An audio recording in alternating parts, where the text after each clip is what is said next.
Hey everybody, it is Neil Pasricha here, and welcome back to chapter 20 of 3 books. Yes, you have joined in to our epic, insane, totally ridiculous quest to uncover the 1,000 most formative books in the world. We are doing that for 15 straight years, all the way up to September 1st, 2031, releasing a new chapter, as we're doing right now, on the exact minute of every single full moon and every single new moon. Why 1,000? Why are we obsessed with this number 1,000? For a lot of reasons. One, we're all alive for 1,000 months. That's the average world lifespan right now. We're awake about 1,000 minutes every single day. And yet, if you go to Amazon, you look up books, there's 200 million books to choose from. It's overwhelming. It's a haystack. Like, you can't find the needle that's going to change your life, shape your life. Meanwhile, you only got 1,000 waking minutes a day. You're only alive for 1,000 months total. You need to find good books. It's important. Otherwise, you're wasting time.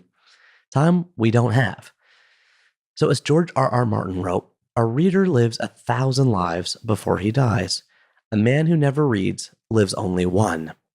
But what should those 1,000 lives be? And that question is answered by 19 guests so far, and now today with the 20th. The 20th, an impressive, fascinating woman named Debbie Stoller, who is the founder and co-editor of Bust magazine, which happens to be the largest feminist magazine in the entire world. How did I get tipped off to Bust magazine? Like, why did I fly down to Brooklyn, New York to sit down with Debbie in the industrial kind of warehouse that Bust magazine is housed? Well, it actually stems back, as regular listeners will know, to chapter 4. It goes all the way back to chapter 4 when I sat down in Book City in Toronto with Sarah Ramsey. And do you remember when she said one of her 3 most formative books was Autobiography of a Face by Lucy Greeley? And she said, well, I got the recommendation from Bust magazine. I kind of giggled. I'm embarrassed to listen to it. And I'm like, Bust magazine, what's that? And she's like, it's the best. It's like, I'm a subscriber. Like, they have the best book recommendations. So I kind of look into it, like with Sarah's help. And I discover that, yeah, actually, it's an incredible magazine. I pick one up off the newsstand. It's got a wicked voice, a totally passionate community, like a crazy fervent fan base. There's so many letters and people write in like from all over the world. You've changed my life. You've shaped my future. You've really helped me come into my own version of myself. It's amazing what this magazine has really done. So I reach out to Debbie. Debbie, by the way, with her master's and her PhD in the psychology of women from Yale University. Debbie, a lifelong feminist since age 6, when she asked if she could have her women friends over for play dates, because she knew she wasn't supposed to call them girls, as she'll tell us in the show. And she kindly says yes. She kindly says yes. And she invites me down to Brooklyn, New York, to like I said, industrial. Like you're going to hear FedEx people walking by, dogs barking in the background. We're in the warehouse kind of district in Brooklyn where the magazine is. And she proceeds to kind of blow my mind with this shocking insight that pop culture influences political culture. I mean, really, she actually argues, this is amazing, this is interesting, that the events of April 14th, 1997, when Ellen DeGeneres appeared on the cover of Time magazine with the famous headline, "Yep, I'm gay." Remember, she came out on her TV show Ellen. It seems so long ago now. Actually connect directly with the events of June 26, 2015, when the United States Supreme Court struck down the ban on same-sex marriage. She's like, yeah, it happens the opposite way most people think. It's like, actually, pop culture influences us. We then influence political culture, and that influences the world we live in. That was a big part of her genesis, her idea for founding this incredible magazine called Bust.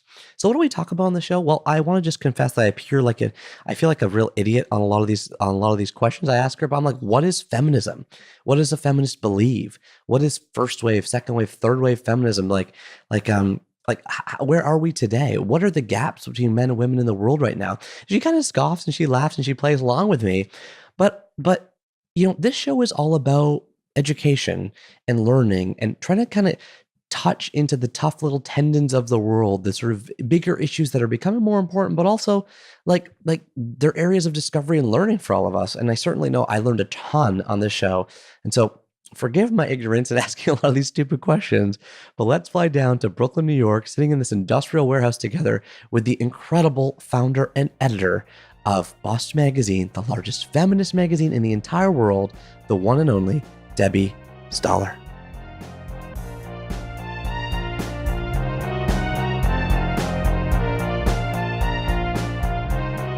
Hi, Debbie.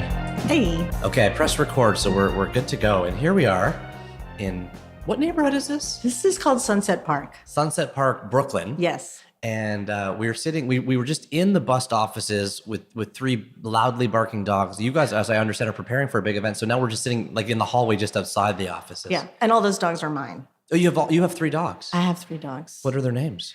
The big tall guy is Eddie, and then the two little ones are Pippi and Daisy. And I just call them by one name, like Pippi Daisy. Like Sam and Eric from Lord of the Flies. They're one unit. I like Pippi that. Daisy. Yeah, that's people do that to celebrity couples They too. do. Bennifer. Yeah, exactly. Right? These guys are just Pippi Daisy. Okay. Cool. And nobody else has a pet?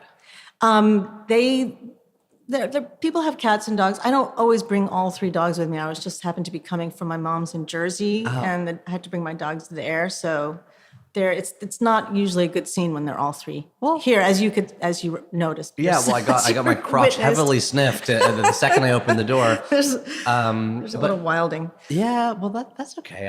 But I think the space that you have here is incredibly inspiring.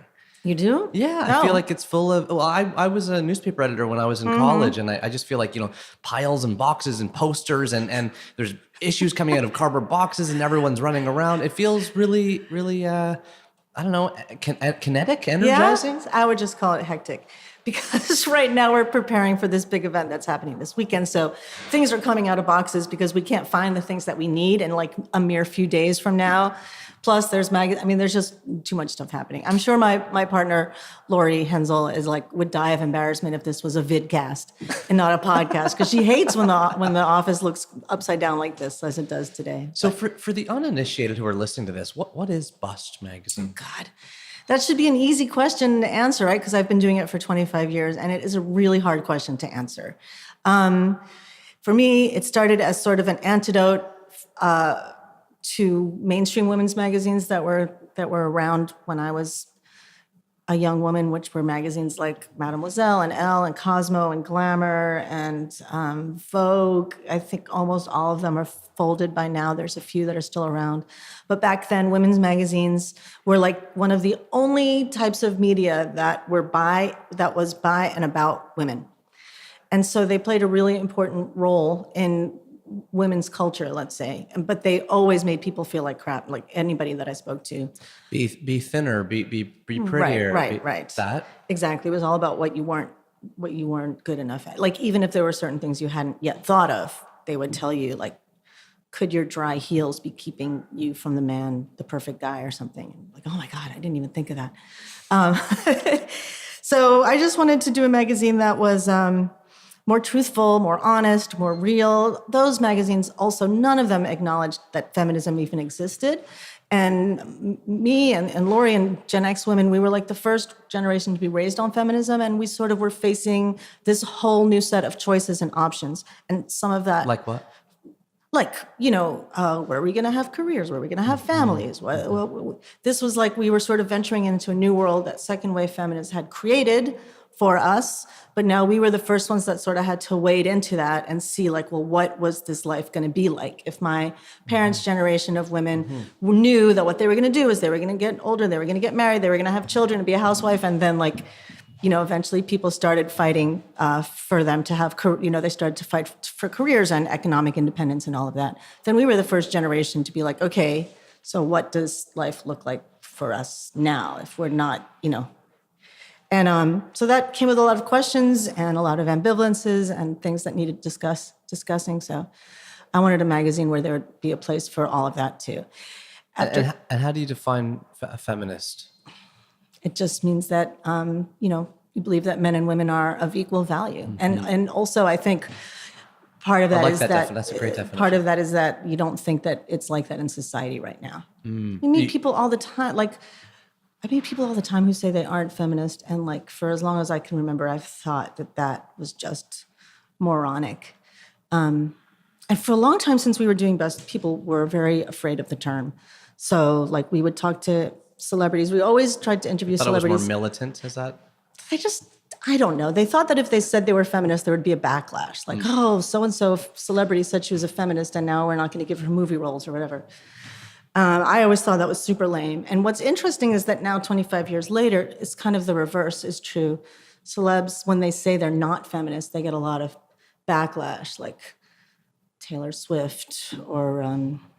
She said she's not a feminist? She said she wasn't a feminist. And then like people like Lena Dunham and other high pro feminists got a hold of her and was like, what are you talking about? That's ridiculous. And then she came back, she's like, oh, I guess I am. Well, do you think it's partly the definition? Because the definition you just gave, I loved it, but I actually But that is the definition. Yeah. I mean, of course it's the definition. You could go even simpler and say, do you think that there's sexism in society? Do you think that men and women are treated differently? Do you think there's sexism? And if someone says yes, do you think things should stay that way? Are you cool with that? And if you're cool with it, then okay, you're not a feminist. And if you're not cool with it, then you are a feminist. The idea that the definition of feminism is so complicated or that there's things that you have to be afraid of is all part of the like really negative PR campaign that second wave feminists got.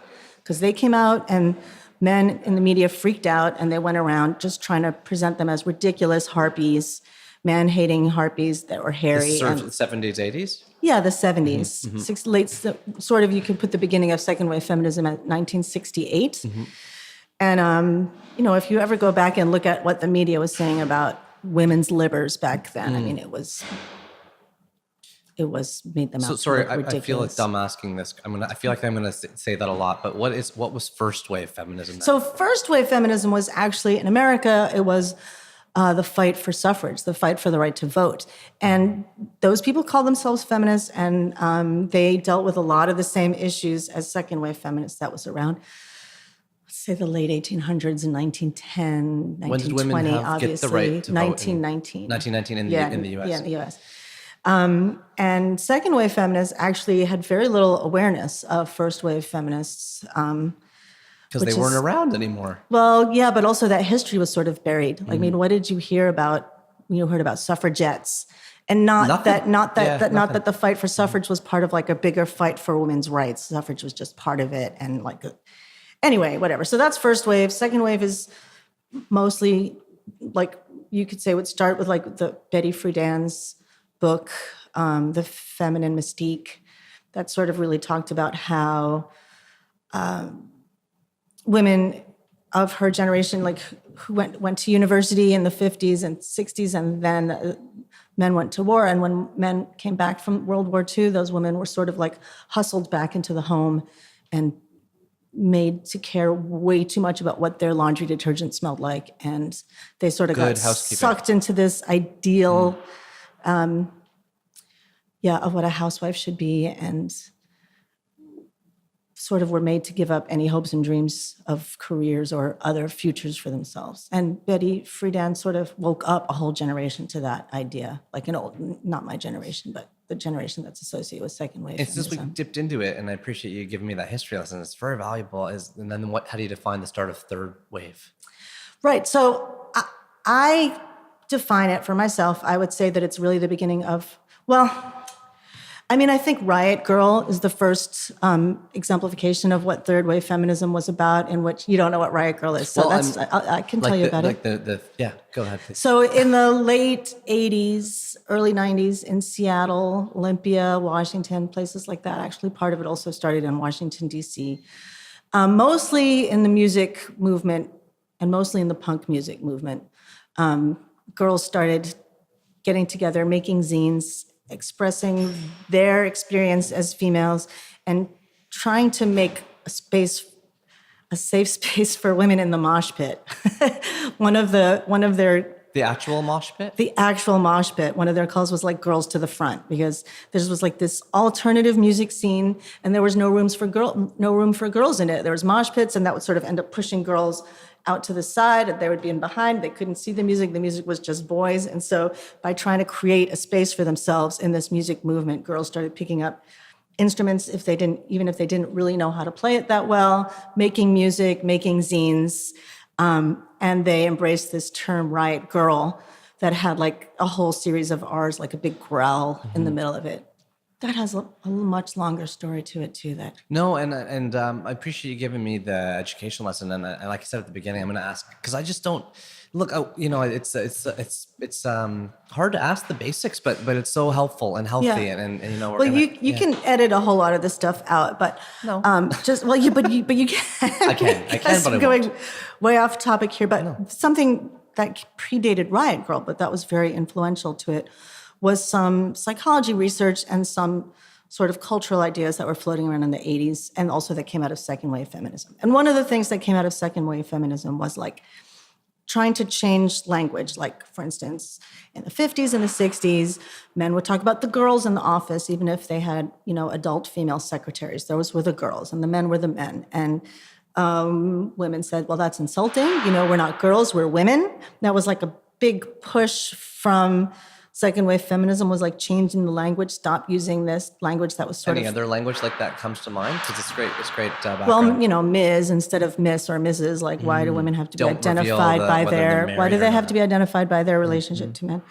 And but I should say for everyone listening, by the way, that we're in an industrial part of Brooklyn, and you can hear like someone's industry hammering. is happening all around us. Yeah, I like the hammering. It tells it. People can feel what it feels like to be at Bust Magazine's office. Industry city. So there's these kind of keep going with this. So unfortunately, what happened with that push, I feel, is that people actually started to think that the whole category of girl, was belittling, and that like being a girl was kind of powerless, and that the powerful version of being female was being a woman.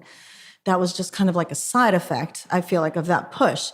And then in the 80s, this psychiatrist named Carol Gilligan, social psychologist, came along, and she did this research, and she wrote this book that was called In a Different Voice, and it was hugely influential in the 80s. But one of the big things that came out of it was that essentially, when girls become women, that's when they give up a lot of their power. It's like the process of sort of fitting themselves more into the role of what's expected from an adult, sexualized woman is what takes away their power. And then, in fact, girls have way more self-confidence, way more sense of their own power than their adult counterparts do. And so also part of Riot Girl, whether they were aware of it or not, were influenced by this idea where suddenly girlhood seemed like it held a certain key to women's power, rather than being something that you desperately want to leave behind because it's sort of belittling way to refer to adults. And so the whole idea of girl was being reclaimed, even though they spelled it with all those R's. How do they spelled it with R-R-R-L. Yeah, 3 R's, which was really brilliant, I thought. And also when you looked at those bands and you saw these girls singing and screaming, or even people like Courtney Love, who I'm not sure if she ever really embraced the moniker Riot Girl, but what was interesting there is it's like, yeah, of course, girls, like screaming, angry girls. What could possibly be more rock and roll than that? Like, we thought that, Pretty Little Pink Girls have nothing to do with rock. But when you think about little girls actually are like totally rock and roll. So that was eye-opening, and that was also sort of the first instance in feminism of this strategy of reclaiming words. So instead of doing like second wave feminists and saying like, we're not going to use the word girl, we are going to use it, but we're going to give it a whole new meaning, or we're going to add a different meaning to it. Is that partly reclaim these words? Is that partly what prompted the title of the magazine? Bust. Yeah, it Bust? kind of is. I liked it as having sort of a double meaning, being sort of sexy, but also aggressive and powerful. Like bust through? Right. Like busting through stereotypes, but then also... It's a great name. I mean, it is such an attractive, You really see interesting name. If there's one thing that we could have done over, I think I would have not named it Bust. What would you call it? The only other name I ever came up with that I liked was Tart, because it also has sort of a similar double meaning, but it's more obviously not about boobs. And always, for 25 years, we call on people or companies and say that we're from Bust. They're like, oh, Bust, huh? Oh, I it's see. Like a boob magazine. I was like, no, it's a feminist magazine. And then that like anybody who thought it was, any dudes that thought it was funny before, just like silence. Oh, that's interesting. But at the same time, I would have to say, from my outside perspective, which is extremely limited, I've only read a few issues, but I find them very amazing. Like I love the magazine. The voice is so amazing. You can feel the heart of the community. It feels like this is not a magazine. When I used to go to school in Boston, there's a restaurant called Legal Seafoods, and it says, we're not a restaurant who serves fish. We're a fish company who has a restaurant. And I love that switch. And I feel like with this magazine, when I read it, and by the way, I should just say for everyone listening, the reason I picked it up was because in chapter 4 of 3 books, I interviewed Sarah Ramsey, my favorite bookseller in the world. And she talked about how one of the books chosen for this podcast, Autobiography of a Face by Lucy Greeley, came from the pages of Bust magazine.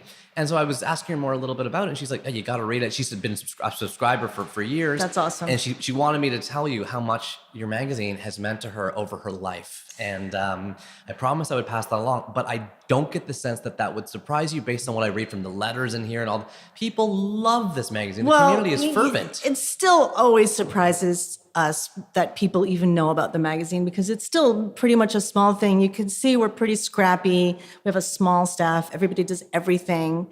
6 people or something? Yeah. So, to know that it, not only that people know about it, but that it means something to them is basically, what we do it for. I heard you in another interview say other magazines have $10,000 websites. We learned HTML and threw everything online. It's true. Other magazines have $5,000 digital views. We did it in $75. That's true. All of that is true. Yeah. And it's not like there's many ads in it. Huh? It's not like there's many ads. You think that's a good thing. That's not a good thing. Well, you want to have, if you're running a magazine, you want to have ads. Well, I grew up in Mad Magazine, which is 48 pages. I had no ads in it. I loved it. And if I pick up an issue of Vanity Fair, it's like I'm on page 100 before there's even a piece of content. Right. Well, look, I mean, before I started doing Bust, when I was just in grad school studying media and women, I thought for sure that in every magazine's advertising sales department, there was a bunch of men smoking cigars, sitting around like laughing about how they were going to put in these evil ads that were going to manipulate women. But the fact is, when you run a magazine, you want advertisers to buy ads because that's where the part of the money comes from to print the magazine and pay your writers. The thing is, even though feminism is so popular now, it's never been a good moneymaker.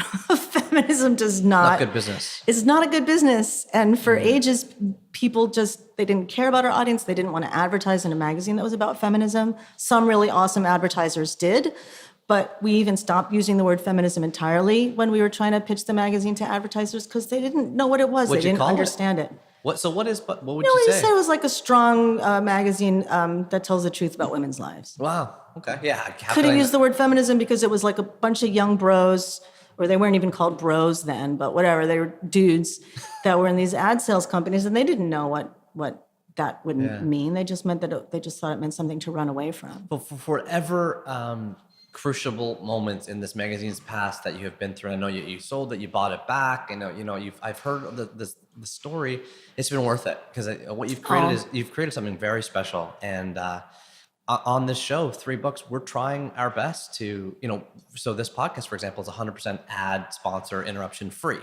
Okay. Now I know you say it's a bad thing. I want it to be like you are, a collection, a community, have a voice, and we're doing our best. If we can build a community, the fraction of what you've built, I think then we will have done a good job. You've set a role model for how to build a really kind of amazing community. Well, thank you very much. That's me and Lori Hensel. We've been busting our busts to make this thing.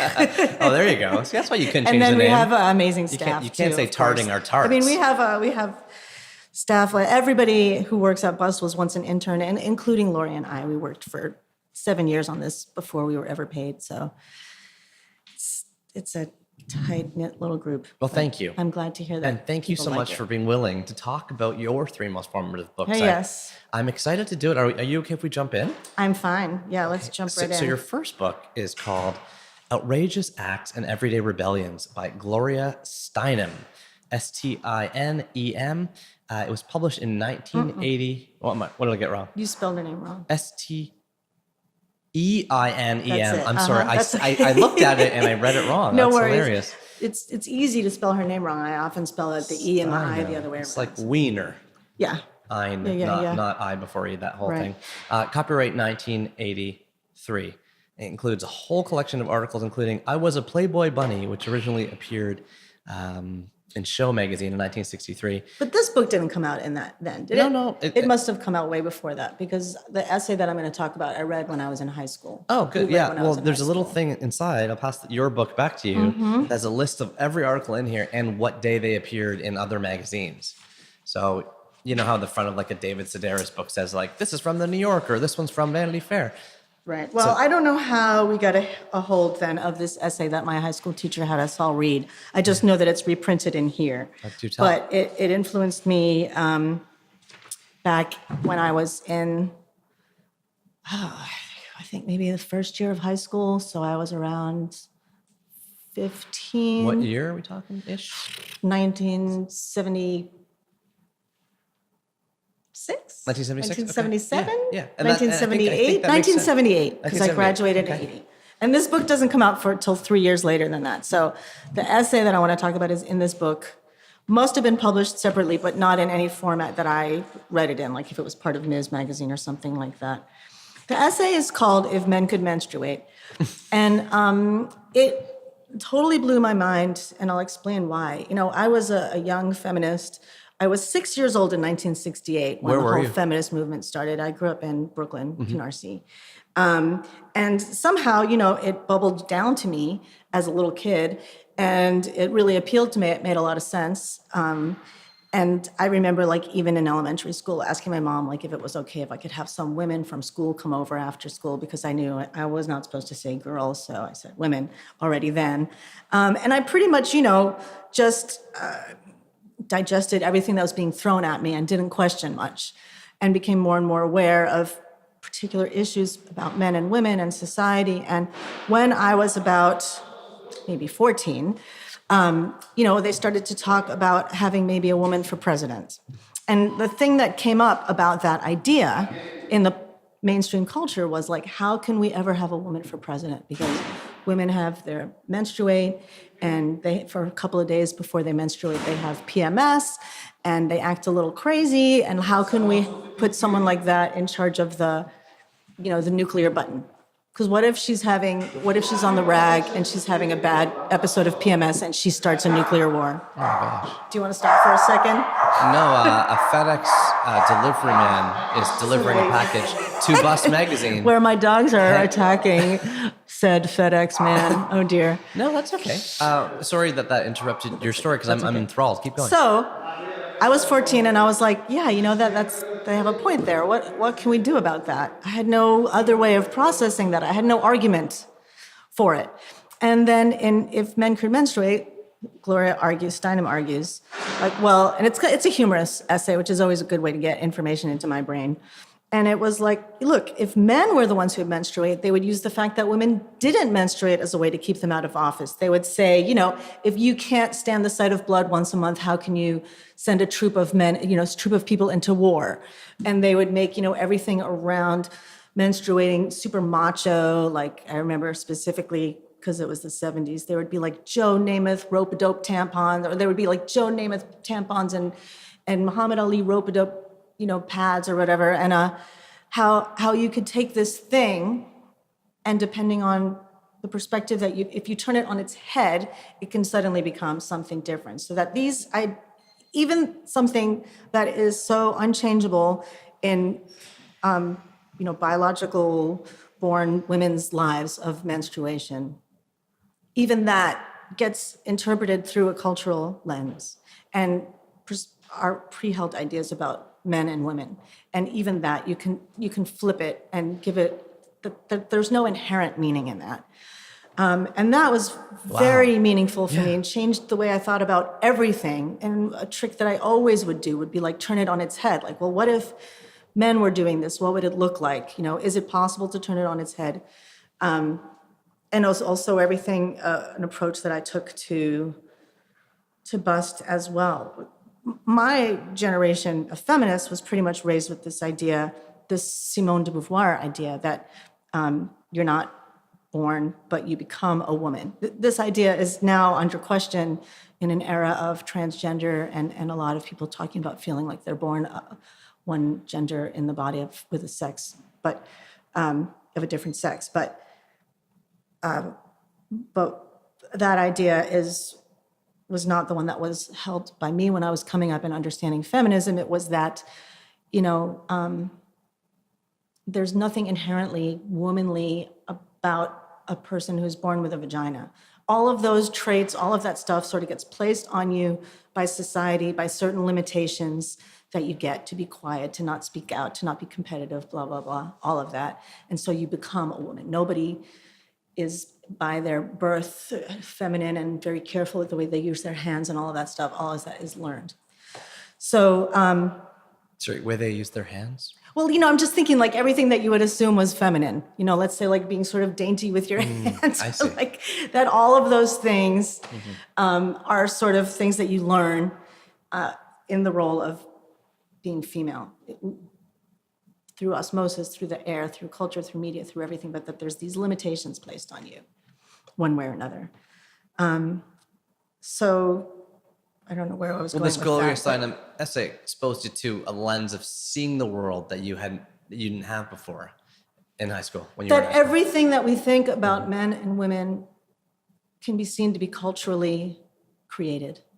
And in particular, in that essay, she talked about how ideas in pop culture would amplify, as sort of pop culture as being sort of the carrier of an amplifier of those ideas. And that was an important part for me also, which is why, when I wanted to try to do feminism in the world, I wanted to do it through a pop culture magazine that could maybe present a different kind of idea of what women were and what women could be, turn certain things on their heads.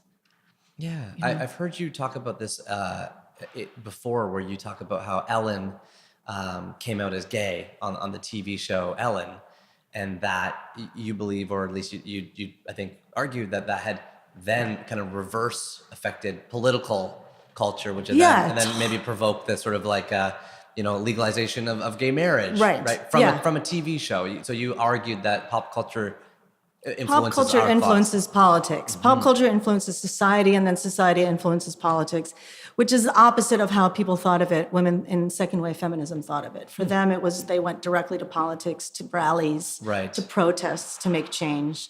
But, they were influenced in turn by the civil rights movement, which happened around the same time, and the strategies that the civil rights movement came. Whereas third wave feminism, I would say, was influenced by the strategies of the queer rights movement and the AIDS movements, which also involved a lot of reclaiming, sometimes putting humor on something, and like pop what? culture. Any example? Like queer rights, embracing the word queer, is already something that movements before that had not done. They take the word that's being used as a slur, embrace it, and inject it sort of with a different meaning. And doing more things that were like visual and pop culture-y and symbolic, and not just marching on Washington. Right. As the only way that you can affect change. Right. So my thing with Ellen was like, that was front page news when it happened. I was old enough to live through it. Not only that, but at the same time that Ellen came out, very shortly after Ellen came out as being gay, or maybe at the same time, Rosie O'Donnell had an incredibly popular talk show in the United States. She used to fling those little plastic things into the audience. Those koosh balls or whatever they were called. And pretended that she had an enormous crush on Tom Cruise. She was the Oprah of her time. And she could not say on television that she was gay, because if she did, she would have lost her whole entire mainstream middle America audience. And it is in that time that Ellen came out as gay on her show, which was groundbreaking enough that it was on the front early 90s? Page. Yeah, I guess. I think early. I remember it too. Right, yeah. It was on the front page of Time magazine or something, which was like that. And the face you're making, by the way, if I can interpret it, is like, I can't believe that was that important, because there's that's my podcast face. It's like, what? No, it's hard to you're saying imagine that now. Can't believe that now, because it's that would not happen now anymore. Soaked in. And now Ellen has a very popular talk show as an out gay woman. So, but not just that. Obviously, all kinds of other things happened in between. Will and Grace and other shows that embraced gayness in a not like bosom buddies kind of way. They weren't even gay, were they? They were just cross-dressing. I don't remember this crazy show. I it do was like remember two it. men who dressed as women, to get housing or something. It wasn't like Three's Company, but was some ridiculous similar situation or something. They lived in a sorority or I don't know, whatever. Can I ask you a funny, or maybe a strange question, but I hear you say gayness and queer, we just talked about, and in my head, as I keep hearing you say these words, in my head I'm thinking, I'm just confessing to my own thought, I'm thinking, which words are okay to say, which ones aren't? I have this weird lens in my head. I'm sure I'm not using the right ones. I apologize. No, actually, that's my question, which is, in the day and age we live in, we want to be as connected as possible. We want to have the highest amount of trust. We want to have the highest amount of authenticity. Yet there seems to be a real palpable fear. A lot of people have, you have, I have, of using these wrong words, incorrect words, wrong personal pronouns. You're always really. How do we navigate that? What is you're the editor of. For myself, what do we I just have to listen and I have to learn. It's a new set of things that I had not thought about as much during third wave feminism, and is now we're asked to pay a lot more attention to, and I think it's a really, really valid thing to be asked. And so how would you like to be referred to that? Everything. How to just trying to understand it, trying to give it the respect it deserves, and trying to learn the terminology that isn't hurtful, isn't hurtful to people. And how they want to live their lives. Is there a way to do so? That's the recommendation. Just to ask questions. I'm just trying to listen to the community. When third wave feminism was coming around, when Riot Girl was coming around, I remember that like Ms. Magazine was like the organ of second wave feminism. Right? It was the magazine of feminism, and they never had anyone like Kathleen Hanna or any of the important like Riot Girl people who were coming up with they never had them on the cover, because for their vision of what feminism was, that was not feminism. I see. For what their readers were thinking feminism was, that wasn't their feminism. And I think it was a big mistake. It was hard for them, through their lens of what they felt was important in feminism, to see how groundbreaking what these third wave feminists were doing and how important that was going to be. And it was hard for them to see it as an evolution of their thought. I think in some sense they saw it as a rejection of their thought, or they just didn't even pay attention at all. And I found that very frustrating as a younger woman. And I'm trying very hard, not always succeeding, but I try very hard now as being an older person again in this, to try to listen to what the younger people are saying, try to bring it in. Sometimes it runs into conflict with ideas with long-held beliefs of mine, and it takes some digestion. Well, like I was saying, the stuff that I always learned about gender being a completely social construct, which means that it can't be, which means that I always held that it wasn't an inherent persona. And now the way that transgender people explain their experience, it is an inherent. I was born a man, I'm in a woman's body. I was born a woman, I'm in a man's body. Right. And the way I always thought of it was like I was born a person in a woman's body, and society is sort of squeezing me into this woman lifestyle, when really we should all be able to be whatever we want.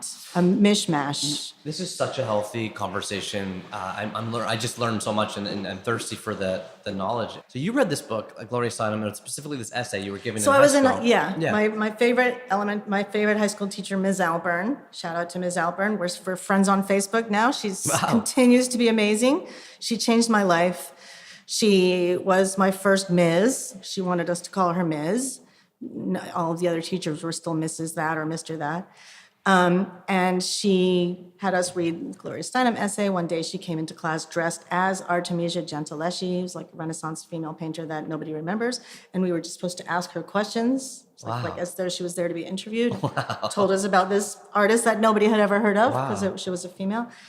And anyway, then that essay totally blew my mind and changed everything for me. What did it change?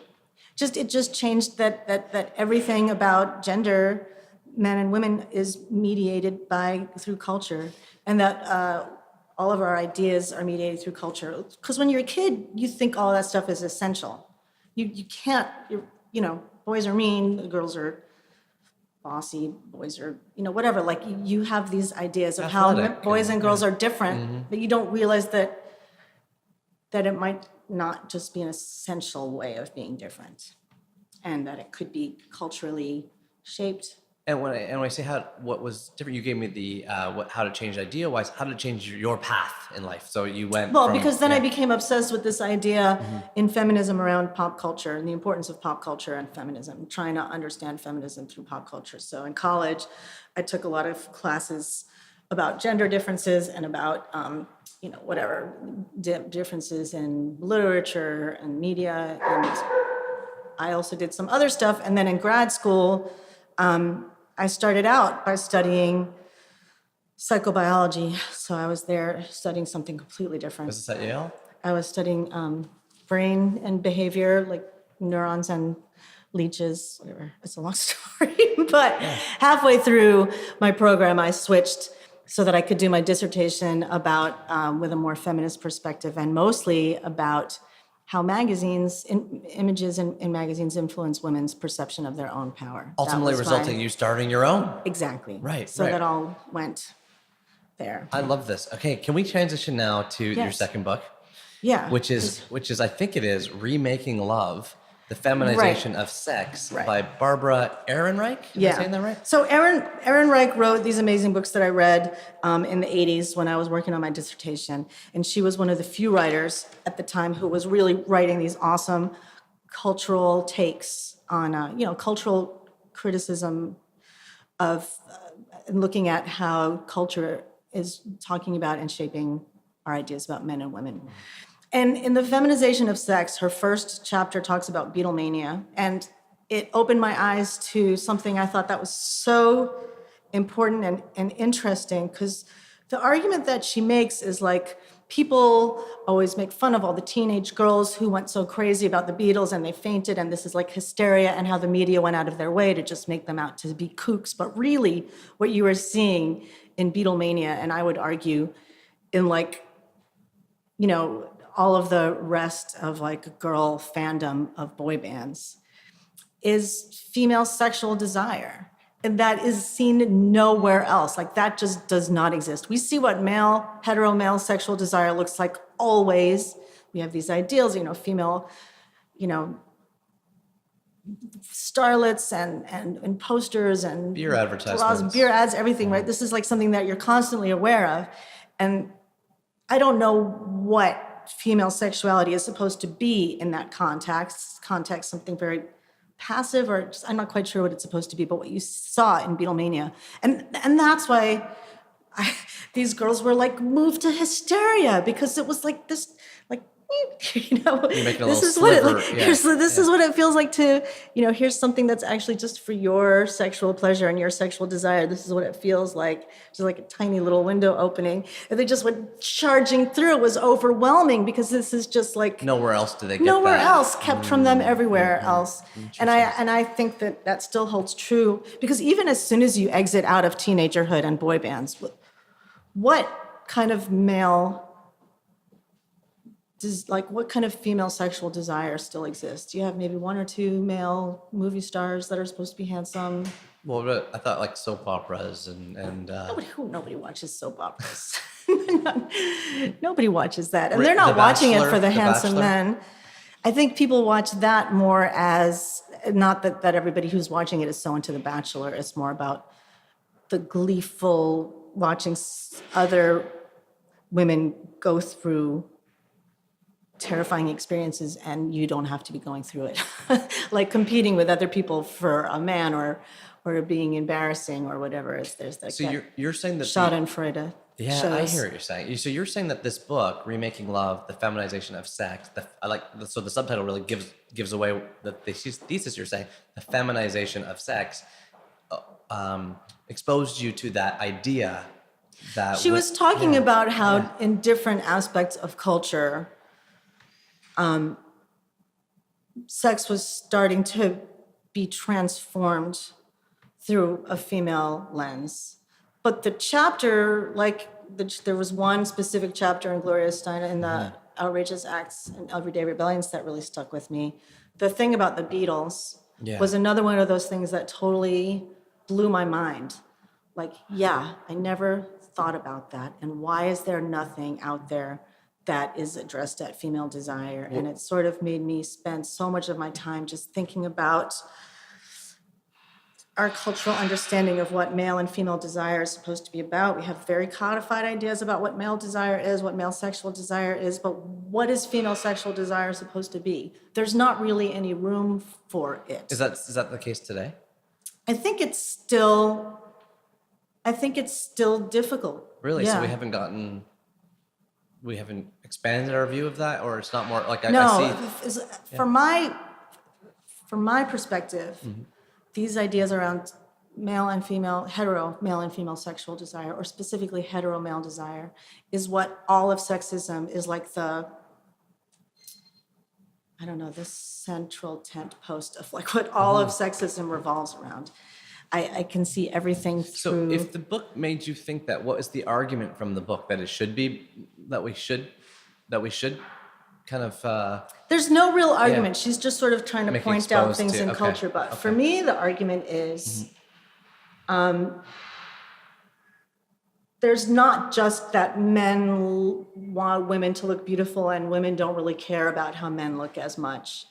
There's a very specific social power imbalance that makes one kind of desire extremely visible and sort of clamps down on the possibility of the other kind of another lens to be aware of. of a female, desire or female gaze. And I see, and I should have mentioned this first. I always like to describe the cover. The first book, the Gloria Steinem book, is bright purple with a picture of Gloria on the cover, wearing kind of 70s-ish kind of glasses on the cover. Oh, these are Gloria's signature Glasses. signature style with the little streak of color on the brighter color on the outside. Yeah, I like the big purple book. And then this book, Remaking Love, it's blue and pink.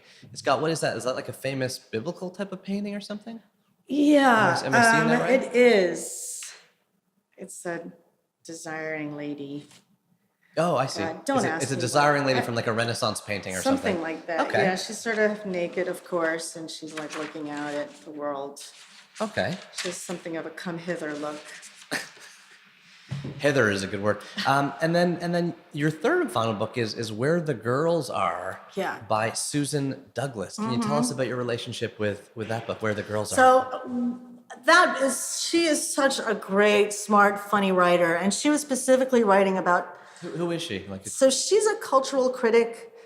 She wrote one other book sort of along those lines after that, and I don't really know what else she's been writing since then. I know she's been writing things, but I think she's sort of left the cultural criticism from a feminist perspective sort of behind, just like Barbara Ehrenreich did. She wrote like a whole bunch of these awesome books, and then she's just like, I'm done. I think and she moved on to other subjects.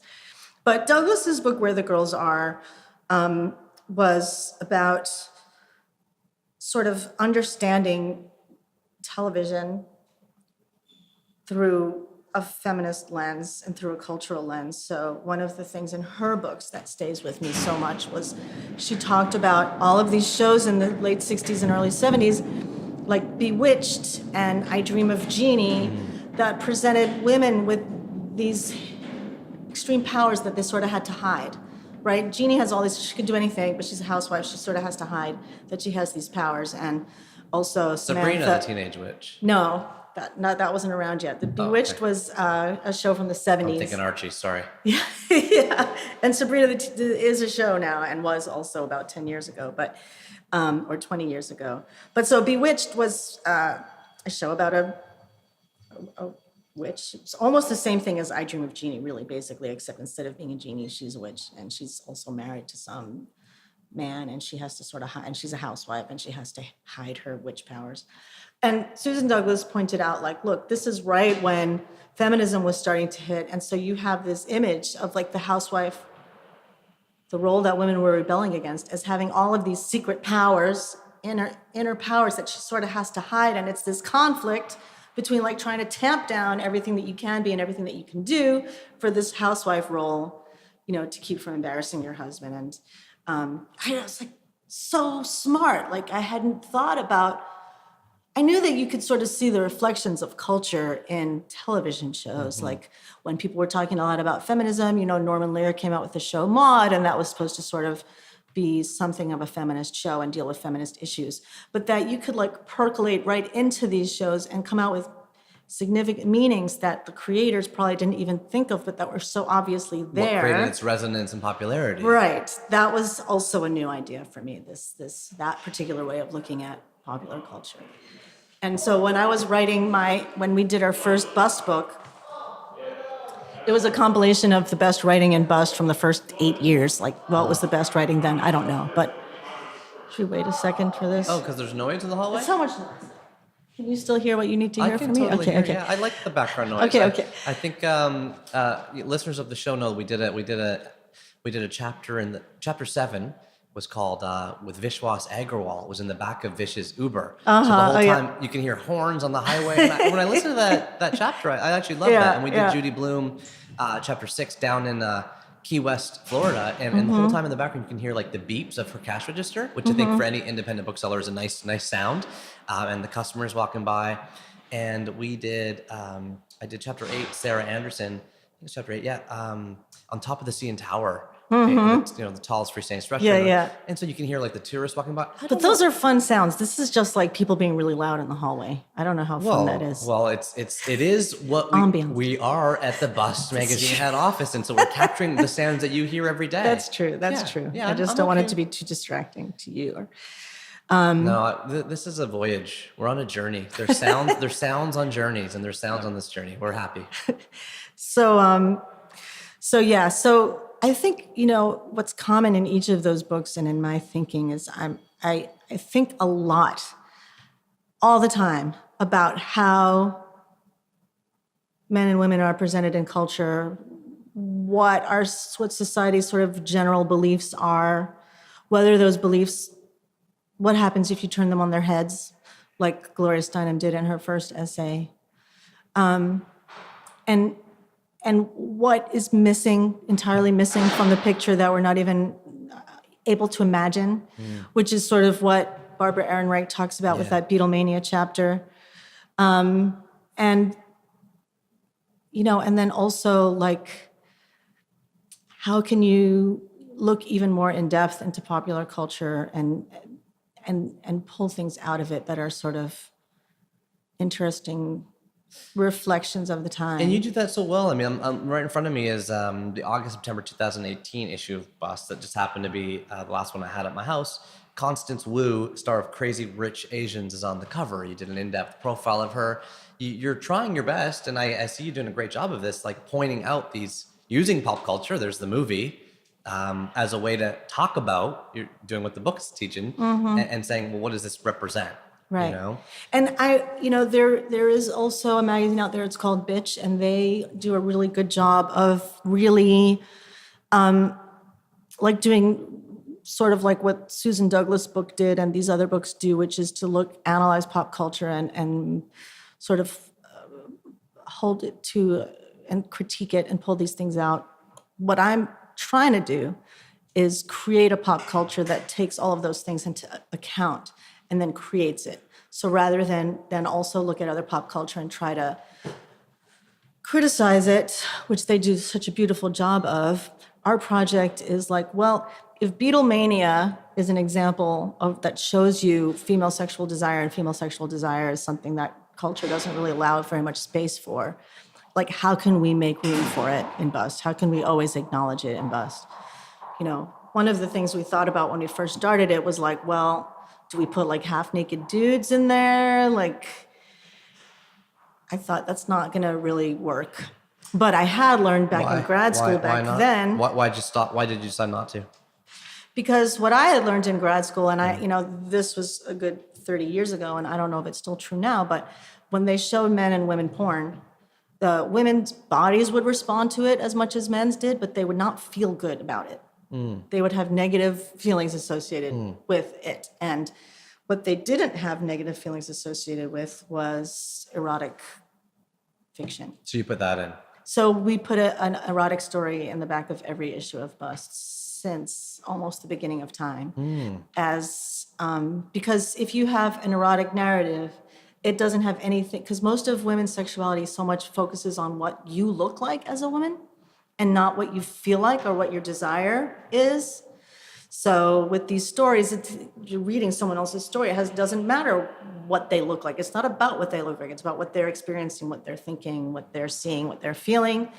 And so I thought that was a better equivalent, something that would allow some room for like real female sexuality and desire that didn't have anything to do with what you look like or looking at half-naked dudes, which I'm not sure would have served the But I love how purpose. thoughtful you are about it and how courageous you are about it, because there's not many magazines you can grab on the news that have erotica printed in them. And that's the other thing I sense from the 3 books you've picked, is that these are stories of, there's a lot of courage that goes into writing books like this and putting it out there. You're putting your views out there, sexualization of Beatlemania, coming out with this what if men can menstruate thing. And you do such a good job of it. And I'm trying to learn from you here, because I want to be courageous in the art I produce. What advice do you have for people who are trying to be more courageous in their art, whatever that is? Whether that's speaking up at meetings at work, or whether that's, being more risk-taking in the thing that they're making or creating. You do this with Bust. How do we learn to be courageous now? It's very flattering that you're using the word courageous. I don't know if I would use that. Sometimes I think I'm just like more stubborn.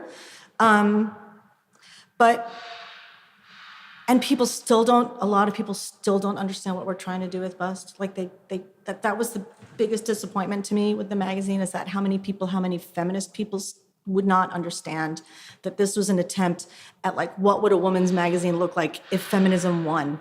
Like, what would a women's magazine look like in an era where there's not really sexism and where women are front and center, and there's a whole variety of different kinds of women that we can talk about and read about, and women's truths are like the main narrative. But anyway, because, we started doing things like putting crafts in the magazine and stuff, and that came from like so much stuff about what comes out of women's culture gets rejected out of hand. Like, that's stupid, that's dumb, that's what women sort of learned to do because they were kept from other more important things. The assumption, like the turning upside down thing, like the assumption, for instance, that watching sports and playing sports is a good use of time, whereas like embroidering or knitting are like a bad use of time. Why? Right. And why is watching sports such a good use of a person's time? Nobody ever questions that because it comes out of men's culture. Well, you do such a good job of that. You don't follow any sort of, you're being purposefully kind of, is the word obstinate? Like I'm trying to, but you're rejecting the idea that there needs to be a categorization at all. And so you define feminism as equality between women and men, right? That's what you said. That men and women are of equal value. Okay. And that the things that they do are of equal value. I guess. Yeah. No. And so can that leads me to the next question, which is, you're editing the largest feminist magazine in the world. Right? I read that. Maybe, I don't know. You are. That's what I read. I don't know. 300,000 readers a month. Don't deny it. So tell me the gaps today. Okay, so today it's 2018. This probably won't, I won't be able to release this until 2019, I mean, that's right at the end of the year right now. But what are the gaps? So tell me what the, I know there's. Between men and women? Yeah. Oh my God. Yeah. Oh my God, so much. I mean that in an earnest, genuine way. So I know you do. Help me. I know you do. Yeah. Well. You've already talked about pay. That was one that came up. Yeah, those are things, to be honest, those are not the things that are in my heart. So tell me what those are the things that a lot of people talk about. The things that are in my heart is that we still think that the neutral default way of being an important narrative is that of men. Women are not a minority. We're actually a majority. We're at least half, but often actually a bit more than half. But the entire, let's just look at film and television and music, the narrative that's told there, the story that's told, the things that are important are still all driven by a male narrative, where women sort of play some roles on the side, or, sometimes we get a women's movie that's just for women, whereas every man movie is about man. Yeah. Which is still, to me, that's the biggest thing, that the male view of the world is still the view that we're all given as the default view. That the male view of what's important about women and what women should be and what women can be and what's valuable about women, about what's important in life, what's important in sports. I have to tell you, like, some of the things that I say are going to sound so trite. Look, I know a lot of women watch sports, but sports are just only played by men. Okay, all men, only men. That's what gets on TV. And when I go to turn something on TV at night that I want to watch the news, let's say, and it's being preempted by sports like it always is, I'm just like, why is this thing that only one half of people are allowed to participate in? Why does that get to preempt everything else? Isn't this like a man's interest? Isn't this like a niche thing? Shouldn't this just have its own channel and go away? Why is this being imposed on everybody? And it's hard to explain why something like that we just take as so much for granted rubs me so much the wrong way, because in the large scheme of things, it's like there's so much more worse things happening in the world, and women are being sexually harassed and they're being raped, and that's not being taken seriously. But to me, it all stems from the same impulse, which is that what's important to men and what's important in men's lives is what's important.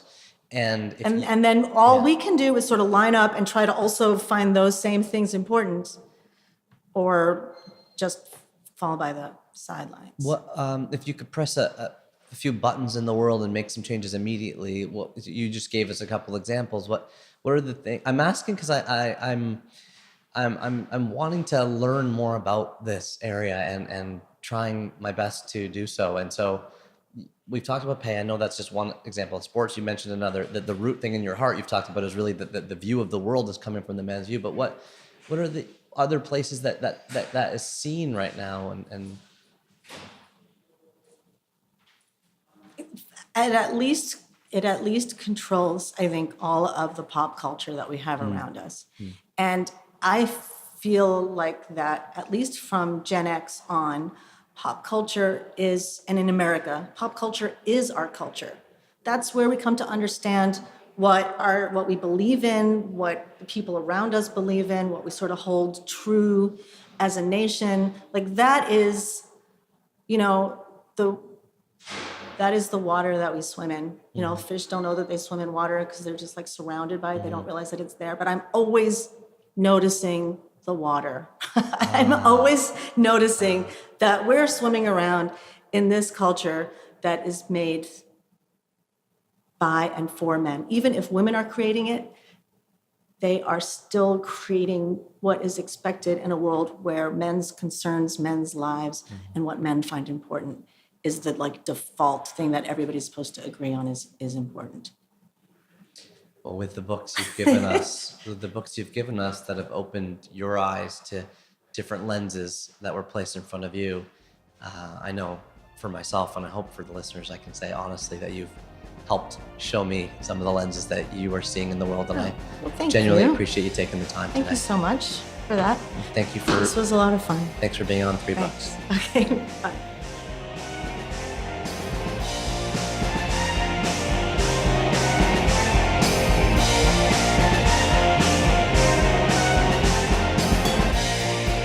Always try and see the water.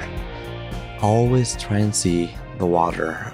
Wise words from Debbie at the end of this conversation, taking my sort of tactical micro type question, what are the gaps today, and sort of zooming it up a level to a place that I wasn't able to see when I asked her, seeing the water, seeing the gigantic sort of tectonic plates in the world that are moving and need to move as we continue to evolve and grow our future together.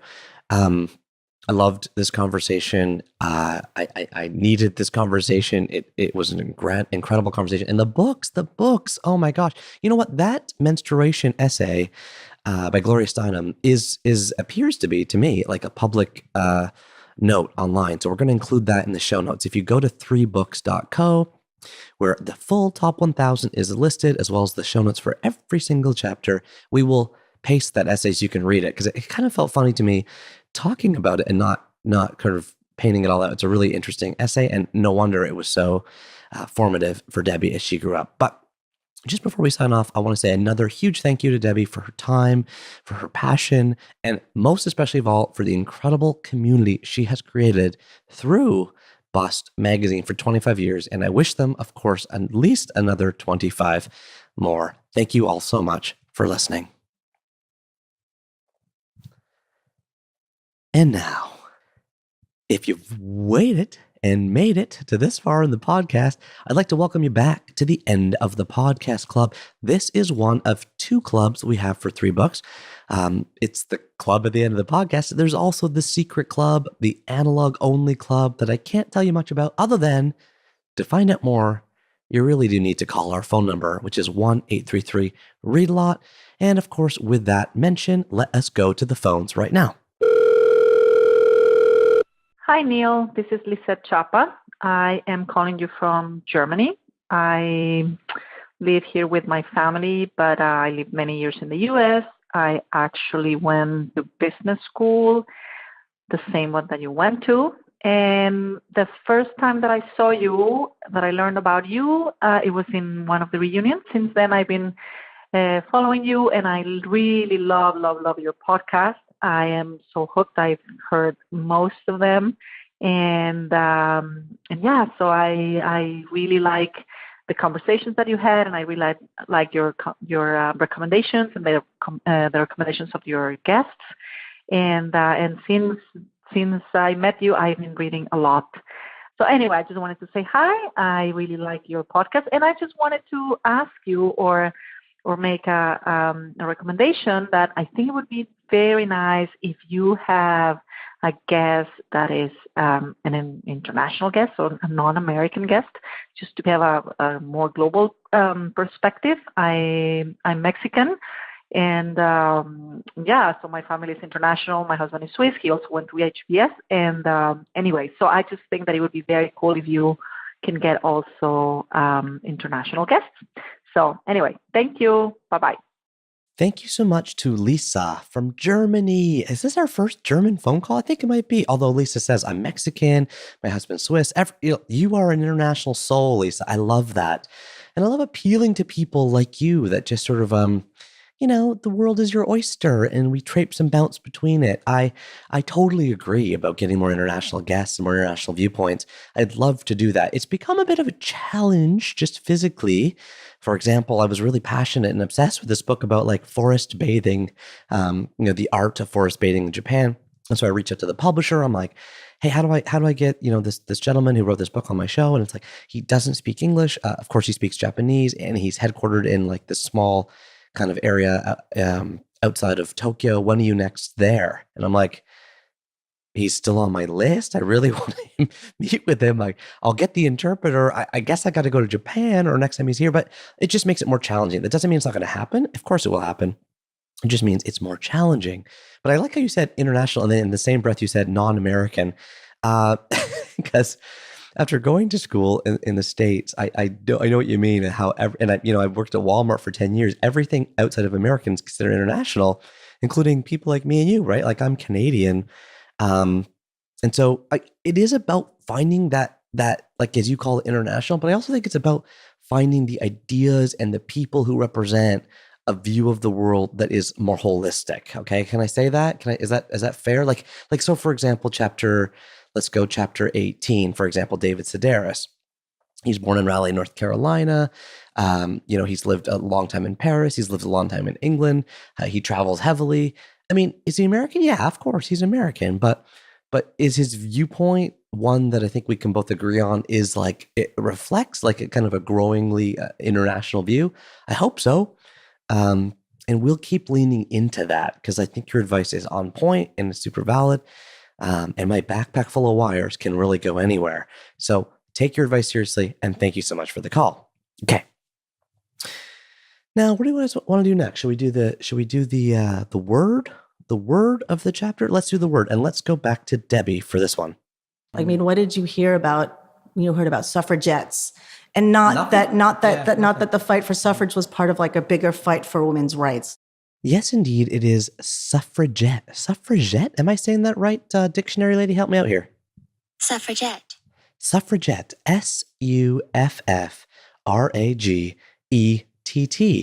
The definition in the dictionary is a woman seeking the right to vote through organized protest. A woman seeking the right to vote through organized protest. But what is the origin of this word? I mean, suffrage actually comes from the Middle Ages, the 14th century, from an old French word, suffrage, Sofrage, suffrage, meaning a plea or an intercession. Okay, that's interesting. But where did it take on this sort of connotation of like voting, right? Well, it's the late 19th century as women kind of started fighting for the right to vote. And it finally kind of came into Britain in 1918, so just over 100 years. And the origin of the word suffragette, the E-T-T-E at the end, is really interesting because what happened was as women started protesting and they started just there's property destruction, there's hunger strikes, they interrupted the 1913 Derby. A guy writing in the newspaper called the Daily Mail, the journalist's name was Charles Hands, came up with suffragette as a derogatory term, because the suffix "ette" was meant to create nouns that refer to doing something small, or to refer to something small, like a majorette or a kitchenette, right? Usherette. It was meant to sort of be like, oh, it's a tiny, small version of somebody protesting.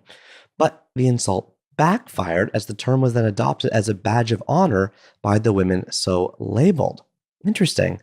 So this is first wave feminism, as Debbie talks about. Suffragettes. It's an area of feminism that I don't know much about, but as you Google it, the rabbit hole is super deep. The history, the movies about it, the radio programs about it, the entry on Wikipedia. There is a lot here. You could spend, like I just have, like half an hour, easily kind of being like, oh my gosh, I could spend another 2 days just trying to learn all this. Clearly, I could read a whole book about this topic, but for now, let's just focus on the word itself.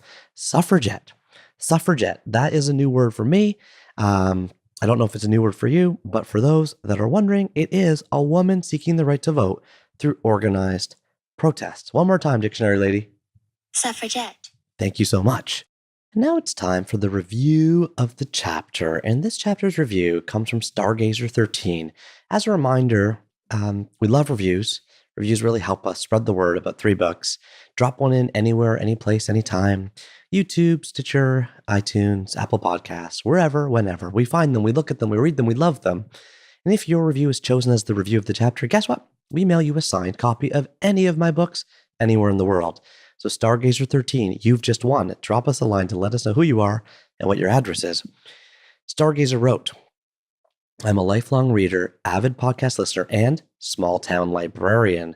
This podcast is food to my book-loving soul. I love listening to other book lovers speak about the books that have changed their lives, their frame of minds, or shifted their worldviews. Not only has this helped my own TBR list, I guess to be read list, grown, but the podcast has inspired me to recommend many titles at my work.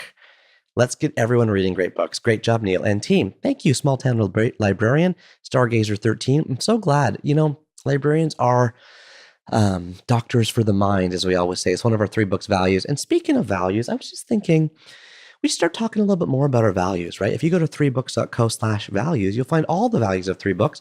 It's an expanding and changing list. And one of our values is this quote from Roald Dahl, which is, let me get it right. How do we say it? So please, oh please, we beg, we pray, go throw your TV set away, and in its place you can install a lovely bookshelf on the wall. And a couple people have asked me about that quote, like where did that come from? Roald Dahl, what book is it? Actually, it's not from a Roald Dahl book. It's a poem he wrote, and the title of the poem is called Television. So to close out this chapter of 3 books, let me read you that poem, okay? It's a bit like, what's the word? Like snide? It's a bit angry. It's a bit too vitriolic. Is that the right word? But it is Roald Dahl at his finest, his sort of sarcastic self writing a poem about television. We closed the Best of 2018 episode with a poem, so let us close this one with another poem. The poem's called Television by Roald Dahl. Here we go. The most important thing we've learned, so far as children are concerned, is never, never, never let them near your television set. Or better still, just don't install the idiotic thing at all. In almost every house we've been, we've watched them gaping at the screen. They loll and slop and lounge about and stare until their eyes pop out. Last week in someone's place, we saw a dozen eyeballs on the floor. They sit and stare and stare and sit until they're hypnotized by it, until they're absolutely drunk with all that shocking, ghastly junk. Oh yes, we know it keeps them still. They don't climb out the windowsill. They never fight or kick or punch. They leave you free to cook the lunch and wash the dishes in the sink. But did you ever stop to think, to wonder just exactly what this does to your beloved tot? It rots the sense in their head. It kills imagination dead. It clogs and clutters up their mind. It makes a child so dull and blind he can no longer understand a fantasy, a fairyland. His brain becomes as soft as cheese. His powers of thinking rust and freeze. He cannot think, he only sees. All right, you'll cry, all right, you'll say, but if we take the set away, what shall we do to entertain our darling children? Please explain. We'll answer this by asking you, what used the darling ones to do? How used they keep themselves contented before this monster was invented? Have you forgotten? Don't you know? We'll say it very loud and slow. They used to read. They'd read and read. And read and read and then proceed to read some more. Great Scott, gadzooks! When half their lives was reading books. The nursery shelves held books galore. Books cluttered up the nursery floor. And in the bedroom by the bed, more books were waiting to be read. Such wondrous, fine, fantastic tales of dragons, gypsies, queens, and whales, and treasure isles, and distant shores, where smugglers rode with muffled oars, and pirates wearing purple pants, and sailing ships and elephants, and cannibals crouched round the pot, stirring away at something hot. It smells so good, what can it be? Good gracious, it's Penelope. The younger ones had Beatrix Potter, with Mr. Todd, the dirty rotter, and Squirrel Nutkin, Pigling Bland, Mrs. Tiggly Winkle, and just how the camel got his hump, and how the monkey lost his rump, and Mr. Toad, and bless my soul, there's Mr. Rat and Mr. Mole. Oh, books, what books they used to know, those children living long ago. So please, oh please, we beg, we pray, go throw your TV set away, and in its place you can install a lovely bookshelf on the wall. Then fill the shelves with lots of books, ignoring all the dirty looks, the screams and yells, the bites and kicks, and children hitting you with sticks. Fear not, because we promise you that in about a week or two of having nothing else to do, they'll now begin to feel the need of having something to read. And once they start, oh boy, you'll watch the slowly growing joy that fills their hearts. They'll grow so keen, they'll wonder what they'd ever seen in that ridiculous machine, that nauseating, foul, unclean, repulsive television screen. And later, each and every kid will love you more for what you did. That is the poem Television by the incredible Roald Dahl. And now as we sign off, chapter 20 of 3 books, let me just remind all of you that we are what we eat, and we are what we read. Keep turning the page. I'm heading upstairs to read right now, and I hope you are too. Thanks so much for listening, everybody, and talk to you soon.